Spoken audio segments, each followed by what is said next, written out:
বলে গদিরে খুম মৌলাইয়ত ঘোষণার দিন, এটা এত আনুষ্ঠানিকভাবে করার কি প্রয়োজন? আমরা বলি, আমরা আহলে সুন্নাত ওয়াল জামাত তো আমার পেয়ারা নবীর সুন্নতকে অনুসরণ করি, ঠিক কিনা? করি কি করি না? নামাজের আগে আমার পেয়ারা রাসূল নামাজ পড়েছেন, সুন্নাত হয়ে গেছে। আর আজকে গদিরে খুমে আমার পেয়ারা রাসূল যে মঞ্চ সাজিয়ে আগের পিছের সমস্ত সাহাবীদেরকে একত্র করে আমার মাওলা আলীর যে ইমামতের ঘোষণা আমার নবী দিয়েছেন, সেটা আপনারা দেখলেও দেখেন না, বুঝলেও বুঝেন না, ঠিক কিনা? আনুষ্ঠানিকতা আমরা করছি না। আমার নবী যদি অনানুষ্ঠানিকভাবে করতেন, আবু বকরকে ডেকে বলতে পারতেন, হযরত আবু বকরকে বলতে পারতেন যে মান কুনতু মাওলাহু ফাহাযা আলীয়ুন মাওলা।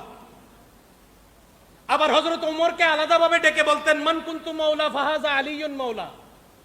আবার হযরত উসমানকে ডেকে আলাদাভাবে বলতে পারতেন যে মান কুনতু মাওলা ফাহাযা আলীয়ুন মাওলা। কিন্তু আমার নবী বলেছেন, এই পবিত্র দিনকে আমার উম্মতে মুহাম্মদী শুধু অনানুষ্ঠানিকভাবে লালন করলে হবে না, আনুষ্ঠানিকভাবে জাঁকজমক সহকারে, জুলুস সহকারে যেইভাবে আমি নবী করছি সেইভাবে করতে হবে, ঠিক কিনা? যেখানে কোনো মঞ্চ নেই সেখানে মঞ্চ সাজিয়েছেন, আনুষ্ঠানিকতা, ঠিক কিনা?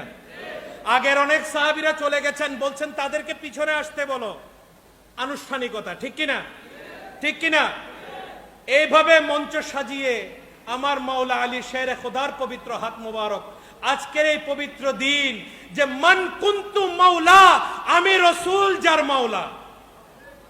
এই মাওলার তাফসীর নিয়ে, মাওলার অর্থ নিয়েও অনেকে আমার মাওলা আলী শেরে খোদাকে কিভাবে ছোট করা যায়, খাটো করা যায়, এই মাওলার অর্থ নিয়েও তারা, তোমরা তোমাদের তাফসীর নিয়ে, তোমরা তোমাদের অর্থ নিয়ে থাকো, আমরা আমাদের মাওলার ঈমান নিয়ে, গোলামি নিয়ে থাকবো, ঠিক কিনা? আমরা মাওলার ইত্তেবা নিয়ে থাকবো। মাওলা মানে মুনিব।